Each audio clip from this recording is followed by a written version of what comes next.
ఒక చిన్న గ్రామంలో సుబ్బరాజు అనే కొబ్బరికాయల వ్యాపారి ఉండేవాడు. ఆ ఊర్లో కొబ్బరికాయల దుకాణం ఒక్కటే ఉండటంతో అతని వ్యాపారం బాగా నడిచేది.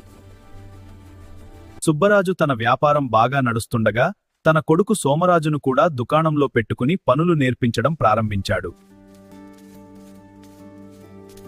ఒకరోజు చౌకగా వస్తున్నాయని సుబ్బరాజు ఒకేసారి 2000 కొబ్బరికాయలు కొనేశాడు. అది చూసిన సోమరాజు కొంచెం ఆలోచనలో పడ్డాడు.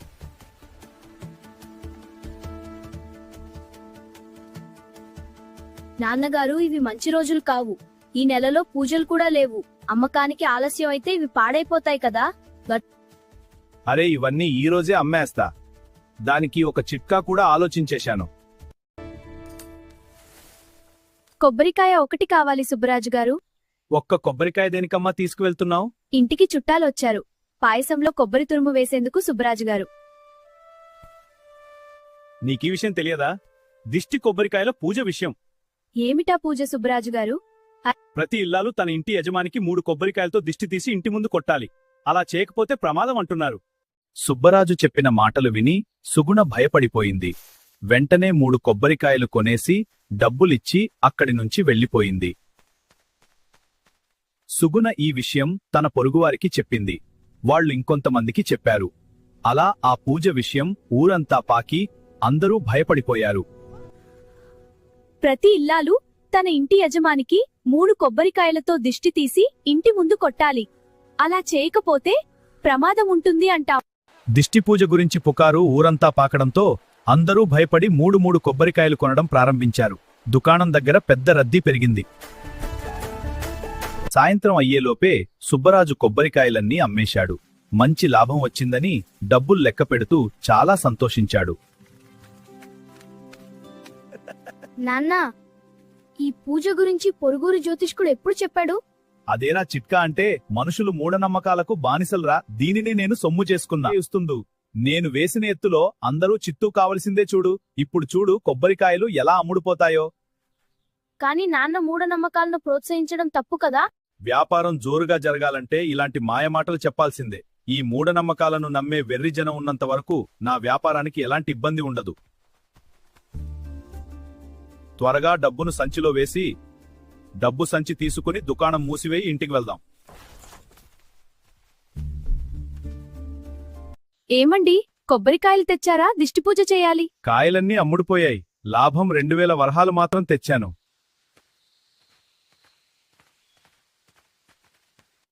ఈ తాయెత్తు ఎక్కడిదే సుమతి? మీకు తెలియదా? గ్రహదోష ఫలితంగా ఇంటి యజమానికి ప్రమాదం కలుగుతుందని ఊరంతా చెప్పుకుంటున్నారు. మన అదృష్టం బాగుండి ఒక జ్యోతిష్కుడు ఇంటికి వచ్చాడు. 10,000 వరహాలిచ్చి ఈ తాయెత్తు కొన్నాను. దీనివలన మీకు ఎటువంటి ప్రమాదం ఉండదని చెప్పాడు. తాయెత్తు ఎవరు కొనమన్నారే? అవన్నీ ఒట్టి మూఢనమ్మకాలు. తాయెత్తు గురించి అంత డబ్బు ఎందుకు తగిలేశావు? నాన్నగారు, ఇందులో అమ్మ తప్పులేదు. మూఢనమ్మకాలను ఆచరించడం ఎంత తప్పో ప్రోత్సహించడం కూడా అంతే తప్పు. మీరు చిట్కా పేరున లేవదీసిన పుకారు 2000 వరహాలు లాభం తెచ్చిపెట్టింది. అదే పుకారును అవకాశంగా మలుచుకుని జ్యోతిష్కుడు అమ్మ దగ్గర 10,000 వరహాలు తీసుకుని తాయెత్తును అంటకట్టాడు. మీ పుకారే లేకపోతే 10,000 వరహాలు నష్టం వచ్చేది కాదు. ఈ పుకారు లేవదీసింది తమరా అంటూ కోపంగా చూసింది సుమతి. తన స్వార్థం కోసం చేసిన పని తప్పని రుజువైనందుకు సిగ్గుతో తలదించుకున్నాడు సుబ్బరాజు. మూఢనమ్మకాలను నమ్మడం తప్పు. వాటిని ప్రోత్సహించడం ఇంకా పెద్ద తప్పు. మన లాభం కోసం చెప్పిన అబద్ధం చివరికి మనకే నష్టం తీసుకువస్తుంది. ఒక రాజ్యంలో అదేమ్మ అనే ముసలమ్మ గారెలు బూరెలు అమ్ముతూ జీవనం కొనసాగించేది. ఒకరోజు శ్రీకృష్ణదేవరాయలు మారువేషంలో నగరంలో పరిస్థితి ఎలా ఉందో చూడటానికి వచ్చాడు.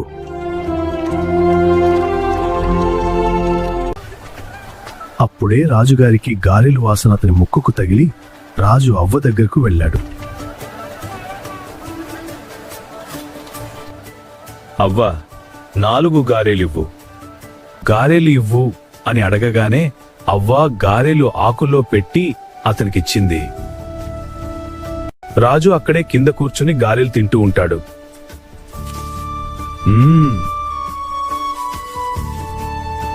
గారెలు తినగానే రాజుకు చాలా రుచిగా అనిపించి మళ్ళీ ఇంకో 4 ఇవ్వమని అడిగాడు. అవ్వ ఇంకో 4 గారెలివ్వు.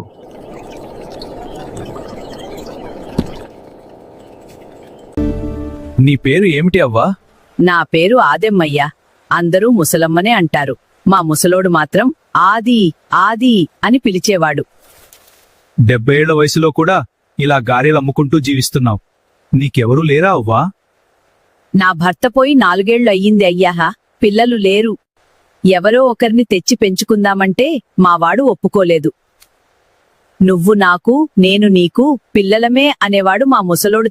నేను చేసే గారెలు బూరేలంటే అతనికి చాలా ఇష్టం. ఒకరోజు పండగ రోజు పరమాన్నం తిని నిద్రలోనే పోయాడయ్యా. మా ముసలోడు ఎప్పుడూ నీ చేతి వంట తినాలి అంటే అదృష్టం ఉండాలే ఆది అని నన్ను పొగిడేవాడయ్యా. ఇంకో 4 గారెలు వెయ్యి అవ్వా. గారెలు బూరెలు చాలా రుచిగా ఉన్నాయి జం.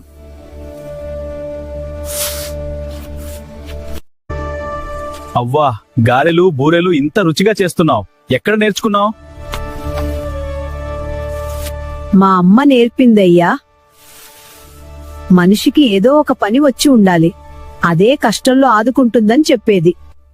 మా ఊర్లో పండగలొస్తే అందరూ నన్నే పిలిచి పిండి వంటలు చేయించుకుంటారు. మా ముసలాడు కూడా నీ చేతి వంట తినాలంటే అదృష్టం ఉండాలి ఆది అని అనేవాడు. అలా మాటలు చెప్పుకుంటూ రాయలవారు అవ్వ దగ్గర ఉన్న గారెలు బూరెలు అన్నీ తిన్నాడు. నిజమే అవ్వా, నీ చేతి వంట తినాలంటే అదృష్టం ఉండాలి. నేడు నాకు ఆ అదృష్టం దొరికింది. రాయలవారు అవ్వకు డబ్బిచ్చి అక్కడి నుండి వెళ్ళిపోతాడు.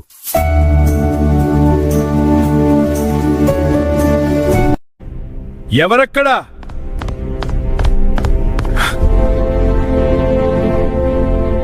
మన రాజ్యంలోని బజారులో గారెలు బూరెలమ్మే ఒక ముసలమ్మ ఉంటుంది.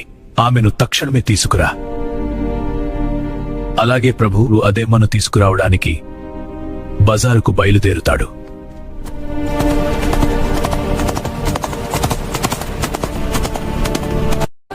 రాయలవారు ఆదెమును తీసుకురమ్మని చెప్పగానే భటుడు అవ్వాను తీసుకురావడానికి వచ్చాడు.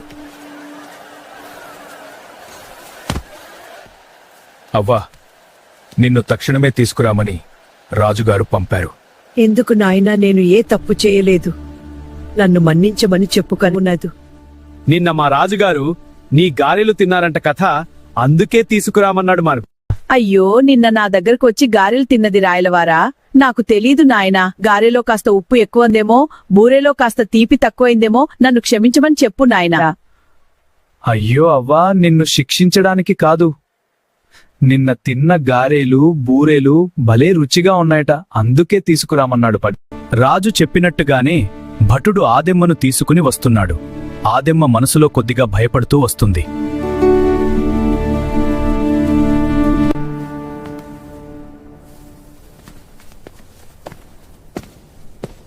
రాజు స్వయంగా లేచి అవ్వ దగ్గరకు వచ్చాడు. అవ్వ మాత్రం కొద్దిగా భయంతో గౌరవంగా అతని ఎదుట నిలబడింది.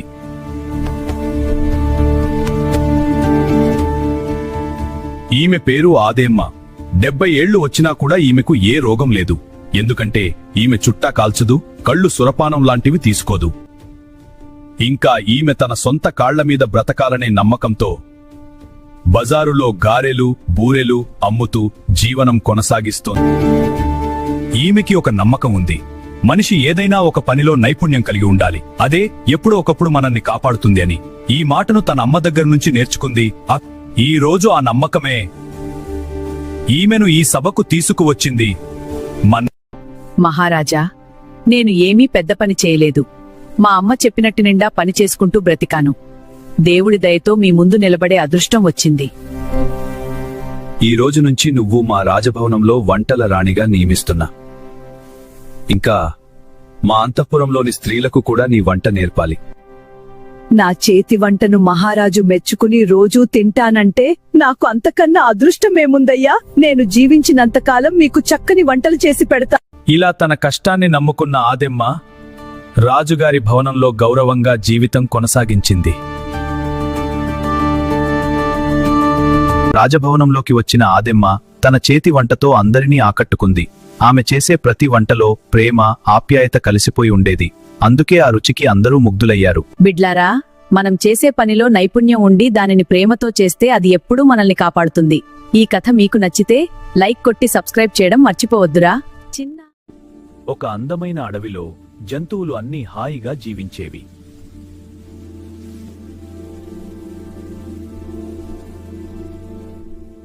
ఒకరోజు సింహం వచ్చి వాటిని వేటాడింది.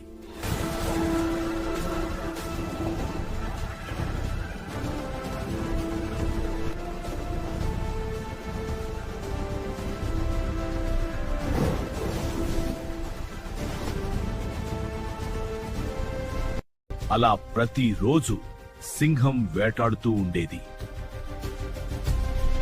జంతువులన్నీ ఒకచోట చేరి సింహం ఇలా వేటాడితే మనం కొద్ది రోజుల్లోనే అందరం చనిపోతామనుకున్నారు. ఇలా అయితే మనం అందరం కొన్ని రోజుల్లోనే చనిపోతాం.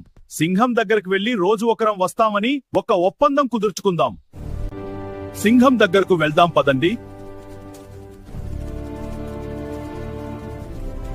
సింహము రాజా, నువ్వు ప్రతిరోజు వేటాడవద్దు. మేమే రోజు ఒకరు నీకు ఆహారంగా వస్తాం. అలా అయితే నాకు కూడా ఓకే. అలా ఒప్పందం కుదుర్చుకున్న జంతువులు మొదటి రోజు జింకను ఆహారంగా పంపాయి. రెండో రోజు సింహానికి ఆహారంగా దుప్పి వెళుతుంది. ఒకరోజు కుందేలు వంతు వచ్చింది. కుందేలు భయంతో వెళుతూ ఉంది.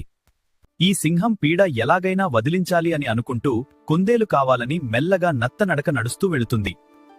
అలా వెళుతూ ఉండగా దానికి ఒక ఐడియా వస్తుంది.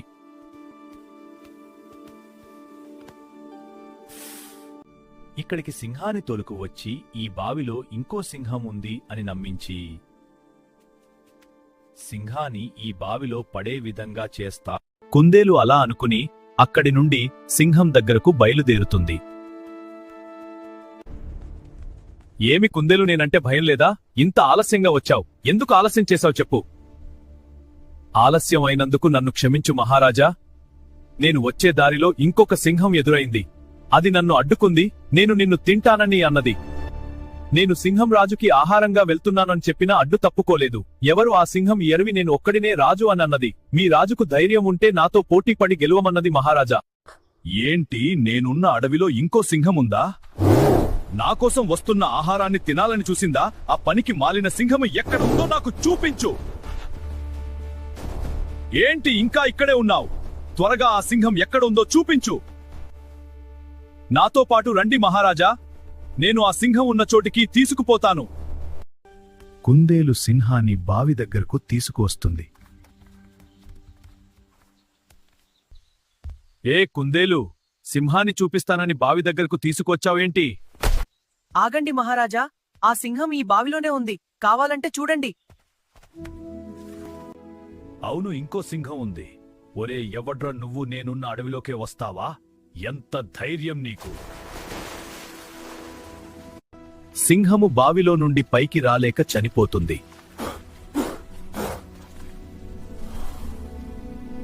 కుందెలు అక్కడి నుండి సంతోషంగా వెళ్ళిపోతుంది.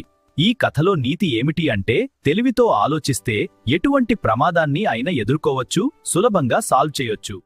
ఒక చిన్న గ్రామంలో రామయ్య అనే నిజాయితీగల రైతు ఉండేవాడు. అతను తన పొలంలో కష్టపడి పనిచేస్తూ సాధారణ జీవితం గడిపేవాడు. రామయ్య పొలం పక్కనే జమీందార్ పొలం కూడా ఉంది. ఒకరోజు జమీందార్ కన్ను రామయ్య పొలం మీద పడింది. దాన్ని ఎలాగైనా దక్కించుకోవాలని నిర్ణయించాడు. రామయ్య పొలం పక్కనే జమీందార్ పొలం కూడా ఉంది. ఒకరోజు జమీందార్ కన్ను రామయ్య పొలం మీద పడింది. రామయ్య, రామయ్య, ఇక నుంచి ఈ పొలం నాది, నువ్విక్కడి నుండి వెళ్ళిపో. రామయ్య ఎంత చెప్పినా వినకుండా జమీందార్ మనుషులతన్ని కొట్టి పొలం నుంచి వెళ్లగొట్టారు. రామయ్య బాధపడుతూ ఇంటికి వెళతాడు. ఎలాగైనా పొలం దగ్గించుకుని జమీందారుకు బుద్ధి చెప్పాలి అని అనుకుంటాడు. ఏమైందండి ఇలా దెబ్బలు తాకాయి? ఆ పిసినారి జమీందారు నా పొలం లాక్కున్నాడు. ఇది మా పొలం అని ఎదురు తిరిగినందుకు నన్ను మనుషులను పెట్టి కొట్టించాడు. రేపు రామయ్య పొలం కాగితాలు తెస్తాడు. వాటిని చూసి అవి తప్పు కాగితాలు, ఆ పొలం నాదే అని చెప్పండి సర్పంచ్ గారు. అలాగే చెప్తాను, కానీ చెప్తే నాకేమిస్తావు? రేపు చూడు ఆ రామయ్యను ఎలా బోల్తా కొడతానో. అలాగే సర్పంచ్ గారు వెళ్ళి వస్తా. నేను లేచిపోవాలి, ఇది చాలా ముఖ్యం. కానీ మీ గాయం సమయం లేదు, వీటిని తీసుకెళ్ళాలి. సర్పంచ్ గారు, ఇవి భూమి కాగితాలు. చాలా బాగుంది, రండి కూర్చోండి. సర్పంచ్ గారు, ఇవి నా భూమి కాగితాలు చూసి పరిశీలించండి. ఆ జమీందారు మనుషులను పెట్టి నన్ను కొట్టించి నా పొలం నుంచి వెళ్ళగొట్టాడు. అలాగే రామయ్య, జమీందార్ని పిలిపిస్తా, నువ్వు ఇక్కడే కూర్చో. సరే సర్పంచ్ గారు. రామయ్య, ఈ భూమి కాగితాలు తప్పుగా ఉన్నాయి. వెంటనే ఆ పొలాన్ని వదిలేసి వెళ్లిపోయి ప్రాణాలైనా దక్కించుకో. అయ్యా, అది నా పొలం, మా తాతలు మాకిచ్చారు. ఇప్పుడేమో నాది కాదంటున్నారు. అయ్యా, ఏదో తప్పు జరిగింది. అలా జరిగిండదు, మళ్ళీ ఒకసారి పరిశీలించండి. ఆ పొలము నాదే. ఒక్కసారి చూసినా 10 సార్లు చూసినా ఒకటే ఉంటది. వెళ్ళు, ఇంటికి వెళ్ళిపో. ఇంకా మళ్ళీ దీని గురించి పంచాయతీ పెట్టి సమయం వృధా చేయకు. సర్పంచ్ ఎందుకు అలా చెప్పాడు? ఎలాగైనా వీళ్లకు తగిన బుద్ధి చెప్పాలి. బాగా చేశావు. రామయ్య ఏమీ చేయలేక నిస్సహాయంగా ఇంటికి వెళ్ళాడు. నిజం తెలిసినా గ్రామ ప్రజలు మౌనంగా ఉండిపోయారు. అన్యాయం జరిగినా రామయ్య మనసు విరగలేదు. అతను న్యాయం కోసం ఏదైనా చేయాలని ఆలోచిస్తూ ఉన్నాడు. కొన్ని రోజుల తర్వాత గ్రామంలో సర్పంచ్ ఎలక్షన్ ప్రకటించబడింది. ఇది రామయ్యకి ఒక అవకాశమైంది. రామయ్య కోటయ్యకి ఎదురుగా పోటీ చేయాలని నిర్ణయించాడు. ప్రజల కోసం న్యాయం చేస్తానని హామీ ఇచ్చాడు. నా ఓటివ్వండి, వెళ్ళిపో కోటయ్య. మాకు మోసగాళ్లు కావాల్సిన పని లేదు. రామయ్య, దయచేసి ఒక్కసారి వినండి. నీతో మాట్లాడటానికి ఏమీ లేదు, వెళ్ళు. నన్ను నమ్మండి. రామయ్య, ఏసారి నిన్నే గెలిపిస్తే ఆ కోటయ్య, జమీందార్లు కలిసి చేసే అక్రమాలను ఆపివేయి. మా గ్రామ ప్రజలందరి ఓటు నీకు. అలాగే చేద్దాం. ఎలక్షన్ రోజు వచ్చింది. ప్రతి ఒక్కరూ తమ ఓటు హక్కును వినియోగించారు. ప్రతి ఒక్కరూ రామయ్యకే ఓటు వేస్తున్నారు. రామయ్య చాలా హ్యాపీగా ఉన్నాడు. కోటయ్య, జమీందారు టెన్షన్ పడుతున్నారు. కానీ రామయ్య భారీ మెజార్టీతో గెలిచి కొత్త సర్పంచ్ అయ్యాడు.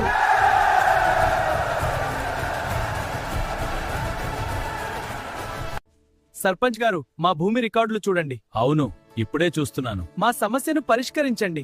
భయపడకండి, త్వరలోనే పరిష్కారమిస్తాను. ధన్యవాదాలు సర్పంచ్ గారు. సర్పంచ్ గారు, ఆ జమీందార్ మా పొలాలను కూడా లాక్కున్నాడు. రేపు అందరం కలిసి జమీందారింటికి వెళ్తున్నాం. రైతులారా, నేను అక్రమంగా ఆక్రమించుకున్న పొలాలు ఇప్పుడు మీకు తిరిగిస్తున్నాను. రారా. ఒరే అక్రమణ జమీందార్, కిందకు రారా. నా తప్పేమిటి? నేను కిందకు వస్తున్నాను. వెంటనే కిందకు రా జమీందార్. నువ్వు ఇన్ని రోజులు అక్రమంగా లాక్కున్న పొలాల కాగితాలు తీసుకురాపో. సరే, తెస్తాను. ఇవిగో మీ పొలం కాగితాలు, తీసుకోండి. ఇన్ని రోజుల జమీందారి ఆక్రమణ రామయ్య సర్పంచ్ అవడంతో అందరి పీడ వెరగడైంది. జమీందార్ గారు, ఈ ఫలితాలను లోతునితంపై గెలిచి. రామయ్య గ్రామ సర్పంచ్ కావడంతో ప్రజల కష్టాలు తీరిపోయాయి. ప్రజలు ఎంతో సంతోషంగా ఉన్నారు.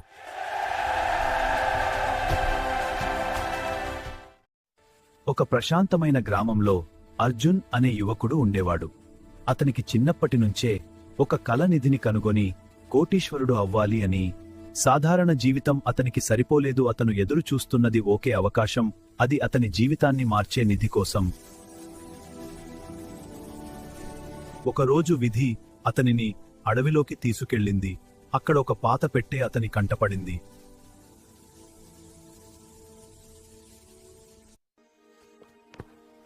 ఆ పెట్టెలో ఒక పాత పేపర్ మాత్రమే ఉంది. దానిపై నిధిదారి అని రాసి ఉంది. ఇది నిజంగా జరుగుతుందా? ఆ రాత్రి అతనికి నిద్ర రాలేదు. ఆ మ్యాప్ అతని భవిష్యత్తు అయ్యింది. ఏమైనా సరే, ఈ నిధిని నేను కనుక్కుంటా. మరుసటి రోజు ఆశతో, ధైర్యంతో అతను తన ప్రయాణం ప్రారంభించాడు.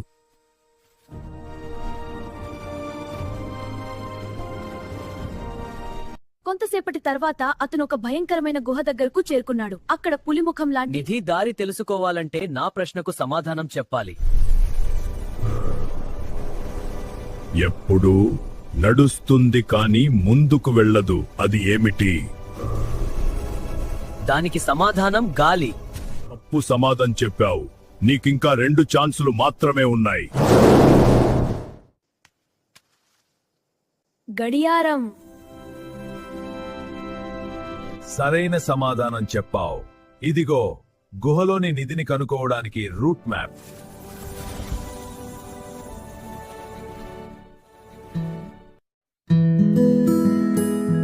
ఈ 3 కీస్ నా ప్రయాణానికి అవసరమవుతాయి. వీటిని జాగ్రత్తగా సంచిలో దాచిపెడతా. ఇదిగో తన సంచిలో నుంచి కీసును తీసి ట్రయాంగిల్ గుర్తు ఉన్న కీని ఆద్ గుర్తు మీద పెట్టాడు. ఆ తలుపు ఓపెన్ అయింది. అబ్బాయి గుహలోకి వెళ్లి చూస్తే కొత్త ప్రపంచంలా ఉంటుంది. గోడ మీద అందమైన బొమ్మలు, తెలుగు సంస్కృతిని తెలిపే బొమ్మలు కనబడతాయి. అతని ముందున్న దృశ్యం అతని కలల కన్నా గొప్పది. అక్కడ బంగారం, రత్నాలతో నిండిన నిధి ఉంది.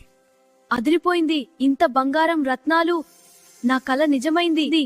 అర్జున్ ఆనందంతో నిధివైపు అడుగులు వేశాడు. కాని అక్కడ ఒక రహస్య శక్తి దాగి ఉంది.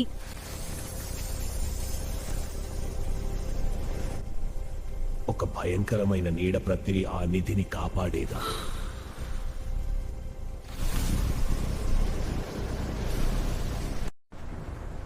ఈ నిధిని పొందాలంటే ధైర్యం మాత్రమే కాదు, నీ హృదయం స్వచ్ఛంగా ఉండాలి. నువ్వు దీనికి అర్హుడివా?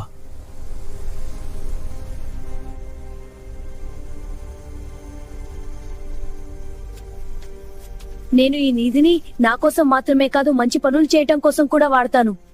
అబ్బాయి నిజాయితీని చూసి ఆ నీడ అదృశ్యమై నిధి అతనికి లభించింది.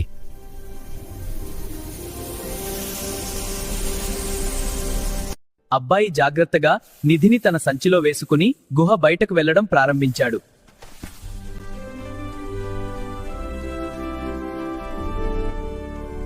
ఆగండి ఫ్రెండ్స్, ఇంకా గుహ రహస్యం ముగియలేదు. మిగిలిన 2 కీస్లలో ఇంకా ఏమేమున్నాయో తెలుసుకొనికే పార్ట్ 2లో కలుద్దాం. Bye friends.